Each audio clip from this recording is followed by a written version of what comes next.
రాజన్న సిరిసిల్లలో ఎన్నికల ప్రచారం చేస్తున్న కేటీఆర్ను ప్రశ్నించింది ఓ మహిళా రైతు. సిరిసిల్ల పరిధిలోని పెద్దూరు శివారు ప్రాంతంలో మెడికల్ కాలేజ్ కోసం తీసుకున్న వ్యవసాయ భూములకు తిరిగి తమకు అప్పగించాలని డిమాండ్ చేసింది. డబుల్ బెడ్రూమ్ ఇస్తా అన్నావు, ఇంకెప్పుడు ఇస్తారని నిలదీసింది. కలెక్టర్తో మాట్లాడి భూములతో పాటు ఫ్లాట్ ఇప్పిస్తారని కేటీఆర్ చెప్పినా ఇంకెప్పుడు ఇస్తారని ప్రశ్నించింది. మా మార్కెట్లో వసతులు సరిగ్గా లేవని, దొంగలు వస్తున్నారని చెప్పింది. అన్నీ మార్చుతామని చెప్పారు కేటీఆర్.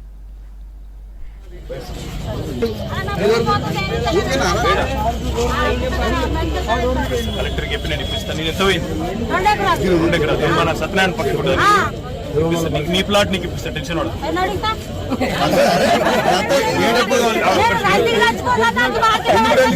ఎందుకు రందికి ఇప్పిస్తా. ప్లాట్ పెట్టినా కదా వస్తుంది. గవర్నమెంట్ భూమి మళ్ళీ ప్లాట్ రాదా? వస్తుంది. టెన్షన్ పడదు.